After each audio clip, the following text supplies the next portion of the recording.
ভাই মাত্র কয়েক ঘন্টা পরেই কিন্তু আপনারা আপনাদের কষ্টের ফসলটা গড়ে তুলবেন। তাই এখন আর বসে থাকার সময় নয়, ঘরে থাকার সময় নয়, ঘুমানোর সময় নয়, সেন্টার পাহারা দেওয়ার সময়। আমি 11 দলীয় জোট সহ জামাত শিবিরের ভাইদের উদ্দেশ্যে বলছি, আপনারা সেন্টারে সর্বোচ্চ পাহারা দিয়ে রাখেন, সর্বোচ্চ প্রস্তুতি নিয়ে রাখেন। যদি কেউ অন্যায় করতে আসে, ঝাল বুট দিতে আসে, সেন্টার দখল করতে আসে, ছাদাবাজি করতে আসে, দাঁত ভাঙ্গা জবাব দেওয়ার জন্য আপনারা প্রস্তুতি নিয়ে রাখেন।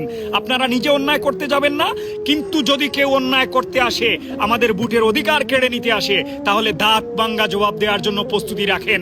কারণ আমরা হচ্ছি উমরের উত্তরসূরি, আমরা আলীর উত্তরসূরি, আমরা মোহাম্মদ বিন কাসিমের উত্তরসূরি।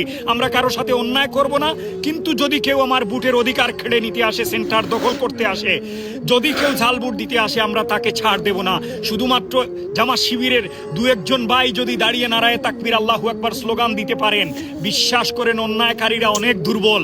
এরা এত দূর যে দাঁড়াবে, 400 গজ নয় 800 গজ দূরেও তাদের দেখা পাবেন না। শুধু স্লোগানটা ধরবেন, নারায়ে তাকবীর আল্লাহু আকবার। একটা জিনিস মাথায় রাখবেন, অন্যায়ের প্রতিবাদ করা হচ্ছে জিহাদের অংশ, আর দেশকে ভালোবাসা হচ্ছে ইমানের অঙ্গ। আমরা দেশকে ভালোবাসবো। 12 তারিখে ইনশাল্লাহ আমাদের বিজয় হচ্ছে। আমরা বিজয়ের মালা গলায় পরেই বাসায় ফিরবো ইনশাল্লাহ। সেই আপনারা ভিডিওটি দ্রুত শেয়ার করে দেন, প্রত্যেকটা ভাই যেন তার নিজ জায়গা থেকে সে সাবধান থাকতে পারে এবং প্রস্তুতি নিয়ে রাখতে পারে।